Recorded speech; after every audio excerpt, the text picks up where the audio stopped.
In this episode, we're on a mission to discover the lost city in the majestic Blue Mountains whilst avoiding the summer crowds along the east coast of Australia. But on this journey through New South Wales' most rugged terrain, we find some epic views, some challenging tracks, and arguably some of the most incredible free campsites in Australia. So come along with us as we explore the hidden gems of the New South Wales Great Dividing Range on the adventurous pursuit.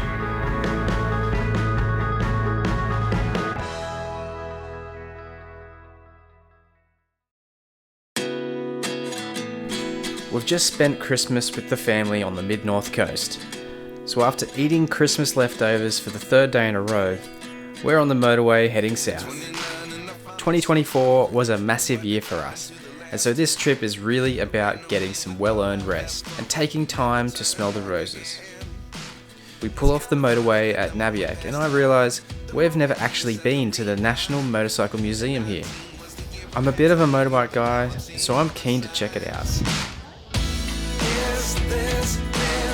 The National Motorcycle Museum in Nabiac is renowned for housing the country's largest collection of vintage, veteran and classic motorcycles. I'm hoping to make some bike videos soon, so if you are into adventure riding, hit that subscribe button so you get to see those upcoming videos. The museum showcases over 800 motorcycles, offering visitors a journey through the evolution of motorcycling. You could easily spend a few hours here looking at all the displays and reading all the cool stories on the wall. Next we head up the range to the Barrington Tops. We drive a few k's into the state forest to find a secluded free camp by the Manning River.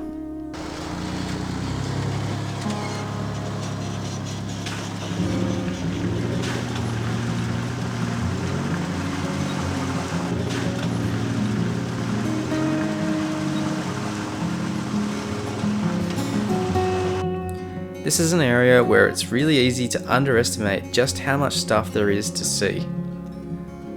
This place is truly special, perfect spot to rest. Being out in the bush with no one around helps to kickstart that unwinding process. And whilst this will just be an overnight stopover for us, we've put the Barrington Tops on our list of places that we'd like to come back and explore more.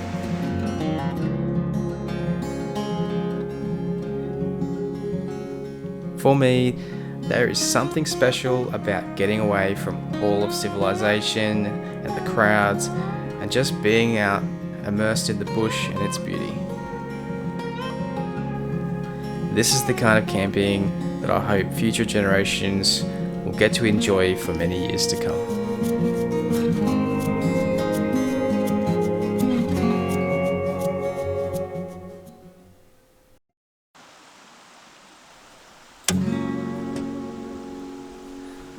The next morning, we are greeted by another glorious summer day. Due to the elevation here, it's a lot cooler than sea level. It got down to about 18 degrees overnight.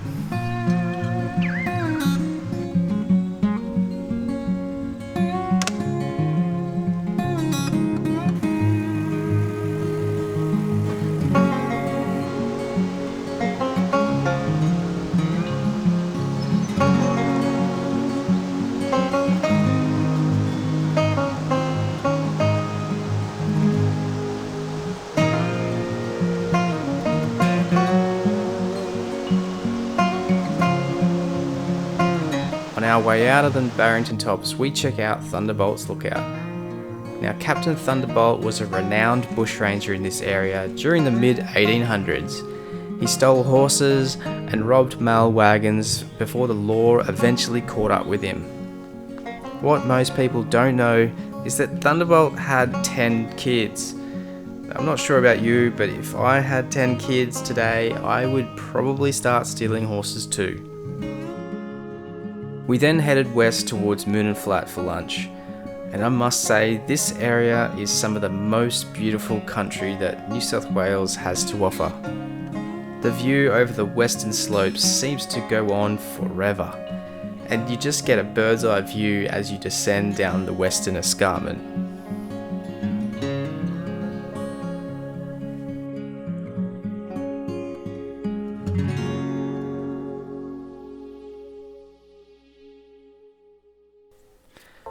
After lunch, we made a mile on the blacktop all the way down to Portland. We had hoped to camp at the showground and eat dinner at the pub, except all the pubs and restaurants were closed for the holiday season, so we ended up staying in Lithgow. Next morning, we went to Katoomba to see some of the famous views of the mountain range. However, the weather wasn't great. We had to walk around the historic township of Lura whilst we planned our next move. Lura is home to historic buildings, beautiful parks, and whatever this is. Also, if you know the term for a group of posties, let me know in the comments, please. With the weather not going our way, we decided to head back towards Lithgow and go and visit the glowworm tunnel. But as we got closer to Lithgow, the weather really started to improve, so we thought we'd better make the most of this opportunity to go and see the Lost City. Now, the Lost City has been a pretty well kept secret for a long time, but the New South Wales government has recently been working to attract more tourists by curating experiences for the public, from bushwalking to zip lines in the future. It's not fully known how many of the existing four-wheel drive tracks might be closed as a part of this development, but what we do know is that some famous tracks, like Pipeline, have already been closed. And whilst I'm not really keen to do too much rough wheeling on this trip, I do want to experience driving into the Lost City just in case this is our last chance. So I picked the toughest looking track on the map to get to the Lost City, and I told Steph that it was the only way to get there. We've been living in sin so long, all the feels are gone. Fella stopped me on the street last night, said everything's alright. Roller coaster, making through the day upright. It seems your meal ticket is gone, but life goes on. I could never imagine something better. We made it to the Lost City. Have a look.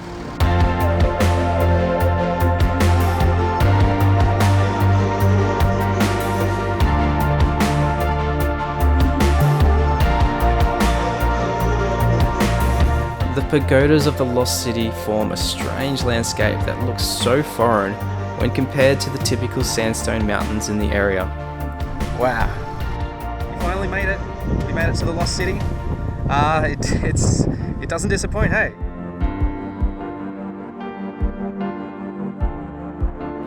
It's truly unlike anything we've encountered elsewhere in Australia.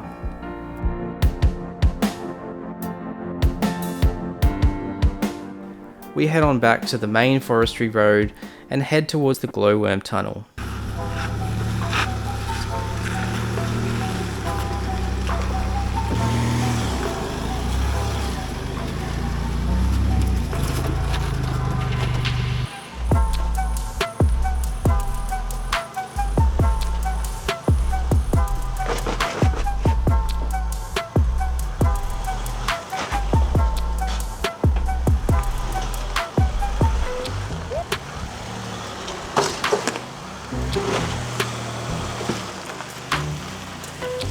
It's a good 30 plus k's out of town, and towards the end, the road shares the path of the old mining railway.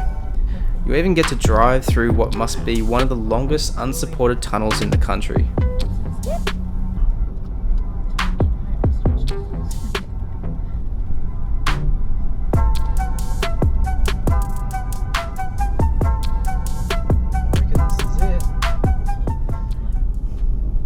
Alright, we're doing the glowworm tunnel. It's a short walk to the caves, following a picturesque trail.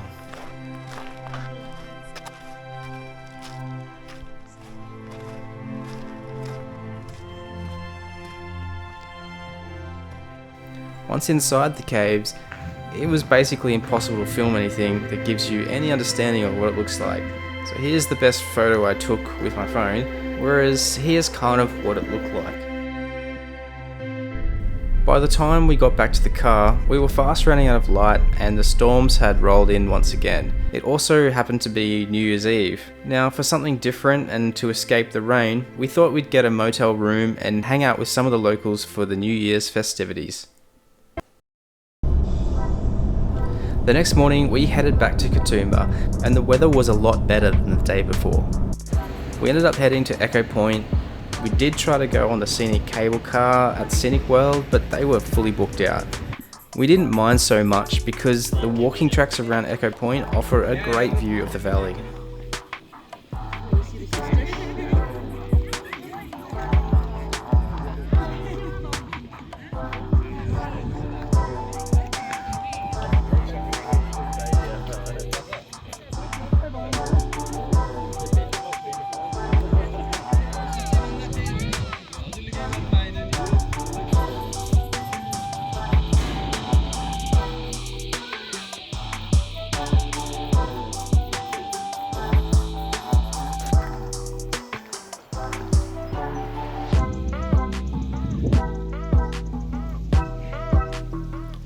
Our next stop was Govet's Leap Lookout, where we took a stroll to Bridal Trail Falls for some more awesome views.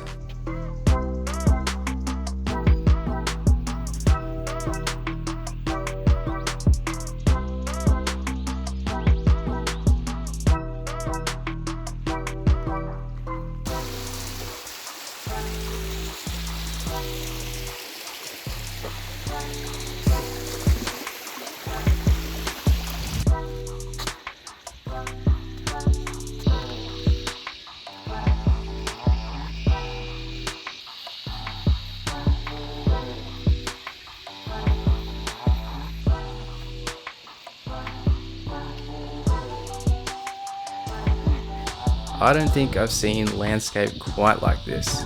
Definitely one to check out.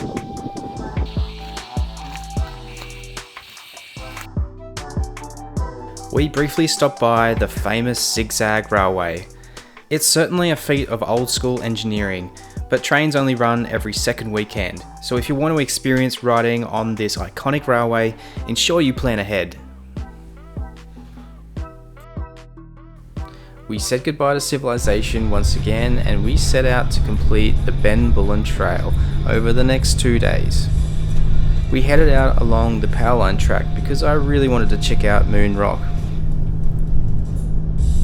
So, we just arrived at the bottom of Moon Rock Powerline track.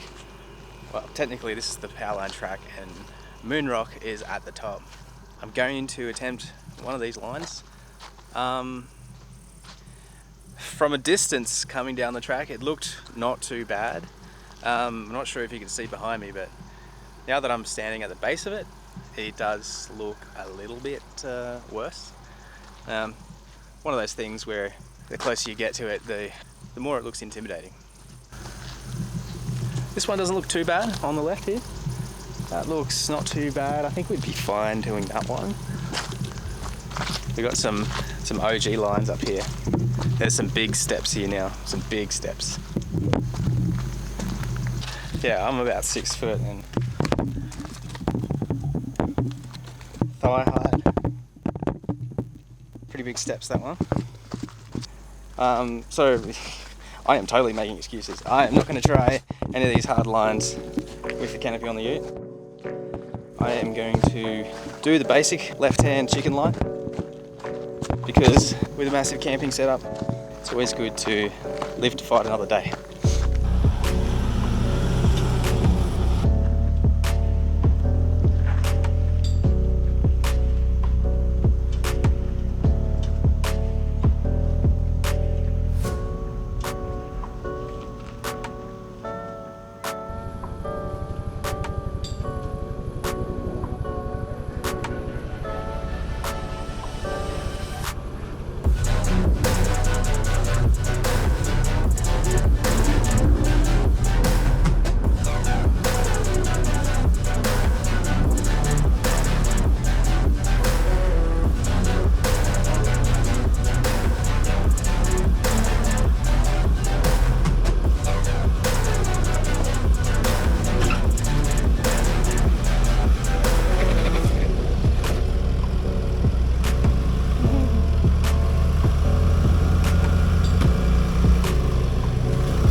cameras never do these things justice, but the tracks are just not for the faint-hearted.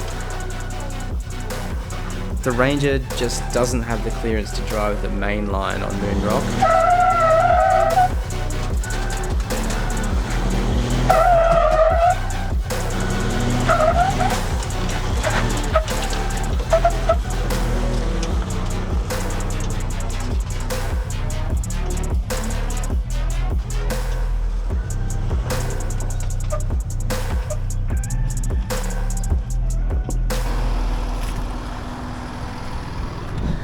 The tourer, the super tourer. No, hashtag touring life. That was cool. After scratching that itch for a bit of wheeling, we continued along the Blackfellows Hand Trail.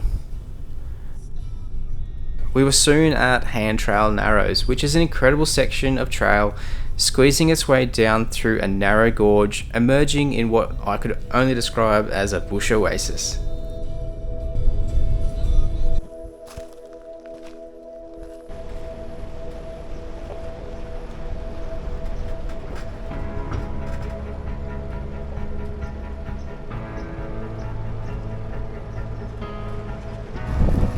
As we continued on, we arrived at the start of the Bullen Trail. It's got a gatekeeper obstacle known as Bullen Climb. I'm gonna be honest here, I approached this way too casual and I completely cooked it on this one. It looked like it'd be quite easy to drive, so I kinda underestimated it. This wasn't the line I was looking for, but it was the line I deserved. A quick reshuffle and we were able to drive straight up.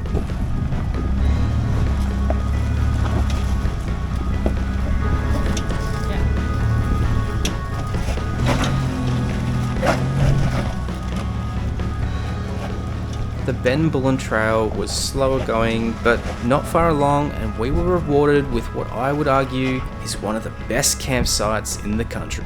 This is something I've been looking forward to the whole trip. We've come up Bullen Trail, and we found a camp on the side of the road. It's not just on the side of the road though, it's on the side of a cliff, so have a look at this.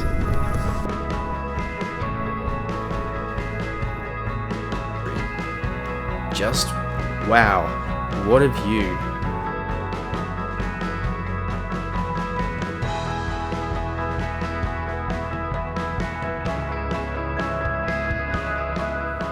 This campsite left us speechless. It looks over the Walgan Valley and it's just one of the many free camps up here. This is exactly the kind of camping we enjoy.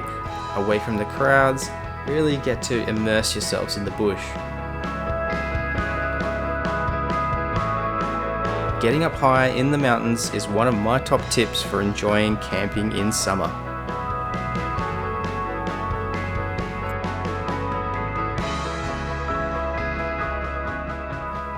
We spent that evening soaking up the serenity and an early night to bed.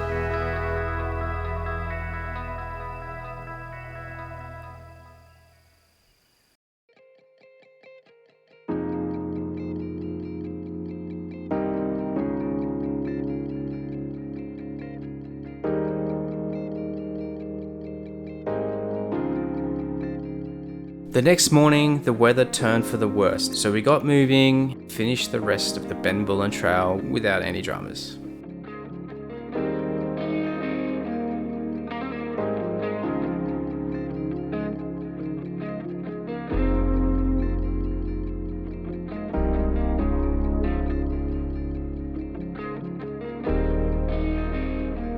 It was still quite early in the day, we didn't really have any other plans, so we decided to head to Bathurst.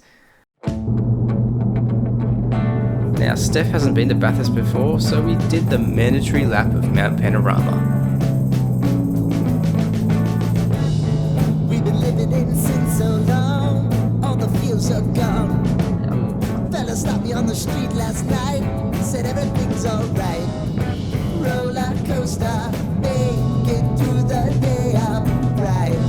It seems you feel. Next up, we headed for the famous Bridal Trail, which is an old road built in the gold mining era, renowned for the narrow and hair-raising trails that cling to the cliffside as it follows the Macquarie River.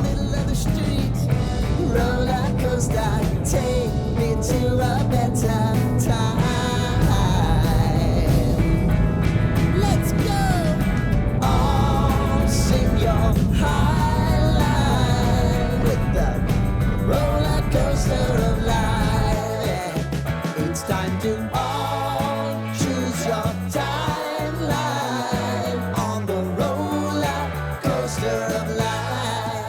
trail has plenty of free camping options.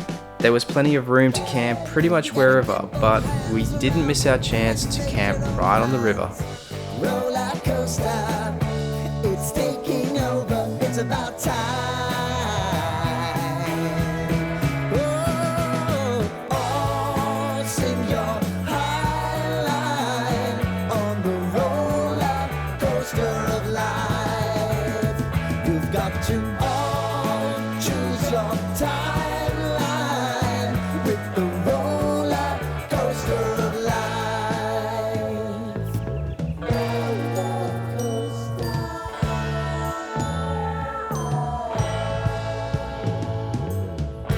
I want to go down the rabbit hole, down the rabbit. This was a super relaxing camp, watching some wildlife. Camping down on this riverbed was truly surreal. And now it's about to leave. Oh, roller coaster.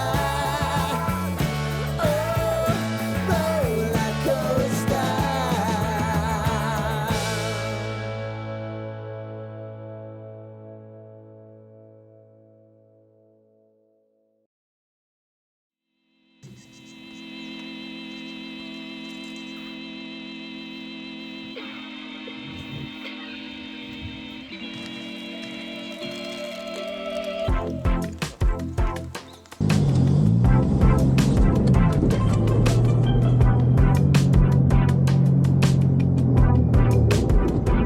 The next day we headed north into Hill End. Not a lot going on there these days, but there's a pretty good pub and cafe. From here on out, we headed east back down the range into Sofala, and then we followed the highway through Tamworth to the Bendemeer Hotel for our final night of the trip. So if there's anything to take away from this trip is that heading into the mountains in summer is one of the best ways to avoid the crowds and find some cracking campsites. And we hope that this may have given you some inspiration for your next trip away. If you watched this far, consider subscribing. It just lets us know that you like the content and it pushes us to make some more. Until next time, thanks for watching.